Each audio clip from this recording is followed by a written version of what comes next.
አሰላሙ አለይኩም ወራህመቱላሂ ወበረካቱሁ ድና የተከበራችሁ የቻናሌ ተከታታዮች እንዴት ናቸው? ከኔ ጋር አልሐምዱሊላህ ረቢል ዓለሚን። ይችን የገዛኋትን ፓትራ ሞክራታለሁኝ ያሳያችኋለሁ ብያችሁ ነበረ። ያው እንግዲህ እኔ በስቶቭ በውሃ ነው የሰራሁት፣ የውሃ ኬክ ማለት ነው። የውሃ ዳቦ እንደምንለው የውሃ ኬክ እንደምታዩት ቆንጆ የሆነ የውሃ ኬክ ሰርቻለሁ። በዚህ ኑሮ ውድነት እንግዲህ ያው ትንሽዬ ናት፣ እቃዋም ትንሽ ናት እንዳያችኋትና አነስ ያለ ማቴሪያል ተጠቅሜ ሰርቻለሁ ማለት ነው። እንደምታዩት በሁለት እንቁላል ነው የሰራሁት። አሰራሩን አሳያችኋለሁኝ። ቀለል ያለ ነገር መስራት ስትፈልጉ እንዳያችኋት ፓትራይቱ በጣም ትንሽዬ ናት። ያው ግን ለልጆች ምናምን ለቤት በጣም ቆንጆ ነው እና እኔም ለልጆቼ ሰርቻለሁ ማለት ነው። በባለፈው እንደነገርኳችሁ ገዝቼ ማቴሪያሉን ስላስቀመጥኩት ነው ያመመኝ ምናምን ስለነበረ አልሰራሁትም እንጂ ቀድሜ ነው ገዛዝቼ ያስቀመጥኩት የነበረው። ወተቱም ከዛ በፊት ነበረ፣ እንደዚሁ ቫኒላውም ፒኪንግ ፓውደሩም ነበረኝና ለዛ ነው። እና እዚህ ጋር ደግሞ ፓትራዋን ቀብቼ ዱቄት አድርጌ አስተካክያለሁ። እዚህ ጋር ደግሞ ብረት ድስት በውሃ ነው እንደነገርኳችሁ የምሰራው አስተካክያለሁኝ ማለት ነው። ያው እንደጨራረስኩኝ እንትን ለሳቱን ከፍትበታለሁ። እዚህ ጋር እኔ የማደርገው አሁን በከላጥ ነው። ያው እስከዛሬ በእጄ ነው እየመታሁ እየሰራሁት እና አሁን ደግሞ እስኪ አሰራር ቀየር ላድርግ ብዬ በከላጥ አድርገዋለሁኝ። እንዳያችሁት ሁለት እንቁላልና አንድ የሻይ ቡሽ ስኳር ነው የጨመርኩበት። ትንሽዬ ናት፣ ሁለት እንቁላል ብቻ ስለሆነች ማለት ነው። ከፍ ያለ ስትፈልጉ እንቁላሉ ነው በዛ ማለት ያለበት። አሁን እዚህ ጋር እንቁላሉና ስኳሩን በደንብ ከመታሁት በኋላ ቫኒላ እንዲሁም ደግሞ አንድ ሻይ ቡሽ በደንብ አልሞላም ወተት ፓውደር ማለት ነው የተጠቀምኩት ፓውደር ነው። ሩብ የሻይ ቡሽ ደግሞ ዘይት፣ ከዛ አንድ የሻይ ቡሽ ከግማሽ ውሃ ጨመርኩበት። ለምን ፓውደሩ ስለሆነ። ወተት ከሆነ ግን ሳይሉ እሱን ደግሞ ጥሬ ወተት ከሆነ አንድ የሻይ ቡሽ ከግማሽ ጨምርበታለሁኝ ማለት ነው። ከዛ ይሄንን የመታሁትን ሳህን ላይ ያደርጋለሁኝ። ዱቄቱ ላይ ፒኪንግ ፓውደር አንድ ማንኪያ ሙልት ያለ ፒኪንግ ፓውደር እና ትንሽዬ ጨው ዱቄቱ ጋር አንድ ላይ አቀላቅያለሁኝ። ዱቄቱ 3 የሻይ ቡሽ ነው ማለት ነው። መለኪያችሁን አንድ ብታደርጉት ጥሩ ነው፣ በአንድ አይነት ሳይዝ ቢሆን ማለት ነው። በእንደዚህ አድርጋችሁ ትለካላችሁ። በኮብ ከሆነ ደግሞ በኮብ መለካት። እኔ በሻይ ቡሽ ነው ያው ያለኝ ቤቴ ውስጥ ባለኝ ነገር ስለምጠቀም ነው። ከዛ ቢተድሪጅ ቀስ ቀስ እያላችሁ እንደዚህ ከእንትኑ ጋራ እያስገባችሁ ማዋሃድ ማለት ነው። እዚህ ጋር ፈሰሰብኝ እና ቀስ እያደረጋችሁ እንደዚህ በደንብ ትቀላቀሉትና ውፍረቱ በምታዩት መልኩ ቆንጆ ይሆናል ማለት ነው። እኔ የተወሰነ ትንሽዬ ቀንሼ ልክ እንደ ዜብራ ኬክም ሳይሆን ከላይ ለዲዛይን ብቻ የተወሰነሽ ቀንሼ ካካው አደርግበታለሁ ማለት ነው፣ ከላይ እንትን እንድል። ከዛ እዚህ ጋር ካዘጋጀሁት ፓትራ ላይ ጨምራለሁኝ እንደምታዩት። ከዚህም መቅጠን የለበትም፣ ከዚህም ማወፈር የለበትም። ማወፈር ትችላላችሁ፣ ነገር ግን ኬኩ ትንሽ ጠበቅ ይላል በደንብ እየወፈረ ከሄደ ማለት ነው። ከዛ ይሄንን መታ መታ አደርገዋለሁኝ ብድግ ብድግ እያደረኩኝ ውስጥ ያለ ነፋስ ምናምን ካለ እንዲወጣ ማለት ነው። ያለበለዛ ቶሎ ዝም ብላችሁ ገልብጣችሁ ከጣዳችሁት ጡቅ አይነት ነገር ይላልና በኋላ እንትን ይልባችኋል። እዚህ ጋር ውሃ ፈልቶልኛል።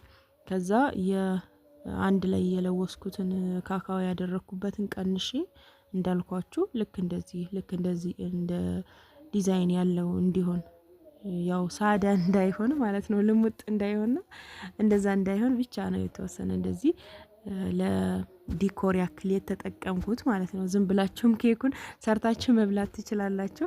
ከዛ ይሄን እስከማስተካከል ውሃ ይፈላልኝ። ቀጥታ እንደፈላ እዚህ ውስጥ እጨምረዋለሁኝ ማለት ነው። ከዛ በደንብ ግጥም አደርጋለሁ። እንደምታዩት ከላይ ይሄ ግጥሙ ንፋስ እንዳያስገባብኝ እንትን ብየዋለሁኝ በፌስታል አቅልጬ። ከዚህ በፊት ደፍኛው ነበረ፣ ንፋስ ካስገባ አይነፋልኝ እያለ ማለት ነው።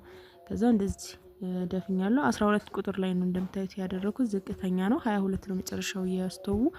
ከዛ እንደምታዩት እየበሰለ ነው። አሁን ነፍቷል እንደምታዩት እንግዲህ የመጨረሻው ነው። አሁን በስሎልኛል። አወጣዋለሁኝ እሳቱን አጥፍቼ። ከዛ እንዲቀዘቅዝልኝ አደርገዋለሁኝ። እንደምታዩት ከቀዘቀዘ በኋላ እፈተዋለሁኝ ማለት ነው። ብዙም ያው አልቀዘቀዘም። እና ሌላ ነገር ከላይ ደግሞ ወይ ቸኮሌት ወይ ክሬም መቀባት ስትፈልጉ በደንብ መቀዝቀዝ አለበት። አሁን ይህንን ፈትቼ አወጣዋለሁኝ ማለት ነው። ከዛ ያው ልጆቼ እየጠበቀው ስለሆነ ቶሎ ቆራርሼ ሰጣቸዋለሁኝ። ገና ሳይሰራ እሰራለሁኝ ብዬ ካሰብኩ ጀምሮ ነው ልጄ ኬክ ሲል የነበረውና ያው አልፎ አልፎ መሰራቱ ጥሩ ነው እንጂ ለልጆች ብዙ ጊዜ ኬክ ጥሩ አይደለም፣ ይዘጋቸዋል ምግብ። ያው አልፎ አልፎ ከስንት አንድ ነው። በዚህ ኑሮ ውድነት ኬክ እንኳን አይሰራም። ያው ብቻ አልሐምዱሊላህ የሰው ልጅ ከሰራ እንግዲህ ሁሉንም ያልፋል፣ ለኸይር ነው። አልሐምዱሊላህ ዋናው ጤና ነው እላቸዋለሁኝ። እንደምታዩት ቆንጆ የሆነ ኬክ ያው ልክ የዜብራ ኬክ አይነት እንትን ነው የወሰደው። ውስጡ ላይ አልገባበትም እንጂ እንትኑ ቸኮሌቱ ከላይ ብቻ ለዲዛይን የተጠቀምኩት ነው። እና እንደምታዩት ሶፍት ሆኗል በጣም። ያው በእጅ ሻትንኪ እንዳትሉ ብቻ ነው ራሴ ነኝ ልጆቼ ገም በለው እና እዚህ ጋር ላሳያችሁ ደግሞ ከተቆረሰ በኋላ እንደምታዩት በእጄ እንደዚህ ባደርግ እንግዲህ በደንብ ታዩታላችሁ ብዬ አስባለሁኝ። እንደምታዩት ፍርፍር ያለ ፍትፍት የሆነ ኬክ በውሃ ብቻ መስራት ትችላላችሁ። ግዴታ ኦቭን የለኝም ብላችሁ እንግዲህ ኬክ መስራት ፈልጋችሁ መቀመጥ የለም ማለት ነው፣ መስራት ትችላላችሁ። እና የኔ ፓትራም እንግዲህ ይችን ትመስላለች። ያው አነስ ያለች ናት፣ ለቤቴ ትበቃኛለች ብዬ ነው እኔ የገዛዋት። እና ይህንን ይመስላል። አሪፍ የሆነ ፓትራ ነው፣ ተመችቶኛል እላችኋለሁ ውዶችዬ። እና እንግዲህ ይህንን ይመስላል ቪዲዮዋችን። ቪዲዮ እንግዲህ እየሰራሁኝ ነው፣ እየታየልኝ አይደለም፣ ማበረታቱኝ። ታውቃላችሁ እንግዲህ ኢትዮጵያ ውስጥ አሁን ላይ እየከበደ ነው። አላህ ያረጋጋልን፣ በዱዓ አትርሱን። በሁሉም ሀገር ላይ ጦርነት አለ፣ ዓለም ተናግተዋል፣ ጭንቀት በዝቷል። ብቻ አልሐምዱሊላህ። ምናልባትም እንደዚህ የተተረማመሰው ደግሞ አላህ ኸይር ነገር ከጀርባው ይዞ ሊሆን ስለሚችል ያንን ተስፋ በማድረግ ደግሞ ዱዓ ማድረግ አለብን። አላህ ያመቻቸው፣ ያስተካክለው። ያው በውጭ ያላችሁም እንግዲህ ቤተሰቦቻችሁን ጠይቁ፣ ደውሉላቸው። በጣም ወላሂ ሰው መንገድ ላይ ብቻውን እያወራ እየሄደ ነው። ነገሮች ሁሉ በጣም ነው የጨመሩት እና ብቻ አልሐምዱሊላህ። ግን ውጭ ሀገር ያሏቸው ሰዎች ልጆች እዛ ያላችሁ ማለት ነው ልትጠይቋቸው ይገባል። በዚህ ሰዓት በችግር ጊዜ ካልተጠያየቅን መቼም አንጠያየቅምና ምናልባትም በህይወት ልንኖር እንችላለን፣ ልንሞት እንችላለን።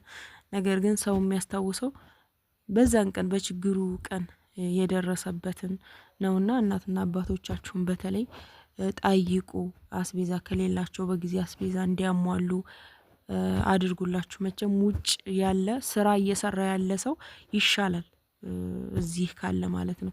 ገበሬው ሁሉን እያወጣ እየሸጠ በርካሽ ዋጋ። የሚገርማችሁ ነገር እህል ምናምን እንደዚህ ጤፍ በርካሽ ዋጋ ነው የሚሸጠው። የገበሬው እቃ በርካሽ ይሸጣል። ከዛ ያን ስኳር፣ ዘይት ምናምን ለመግዛት በውድ እንደገና ይገዛል ማለት ነው። እና በዚህ ጉዳይ ለቤተሰቦቻችሁ እየደወላችሁ ጠይቁ። ኑሮ እንዴት ነው? ምን ቸግሯችኋል? እናት አባት ከምንም በላይ ማለት ነው። እኔ ዝም ብላችሁ ያገኘችሁትን ሰው እርዱ አይደለም። እናት አባት የእናት አባት ሀቅ አለብን። ሁላችንም ቤተሰቦቻችን እናት አባቶቻችን እየደወልን እንጠይቃቸው፣ ምን እንደቸገራቸው እናሟላላቸው። ውጭ ያለ ሰው ይሻላል። እዚህ ደካማ እናትና አባት በተለይ ልጆቻችን የያዙ ከምንም በላይ ልጆቻችንን አስይዘናቸው ትናንሽ ብስኩት ከረሜላ መግዣ እንኳን ሱቅ ላይ ተወዷል። ያንን ነገር እንኳን እነሱ የሚቸግርባቸው ሰዎች አሉ፣ እኔ በማውቃቸው እንኳን ማለት ነው። እና ይሄንን እንግዲህ እንደ መልእክት ላስተላልፈ እወዳለሁ። የዛሬ ቪዲዮ ይሄንን ይመስል ነበር። እንደምትወዱ ተስፋ አደርጋለሁ። ላይክ፣ ሼር፣ ሰብስክራይብ ማድረጋችሁን አትርሱ። በቀጣይ ቪዲዮ ኢንሻአላህ ተመልሼ እስከመጣ ወሰላሙ አለይኩም ወራህመቱላሂ ወበረካቱ።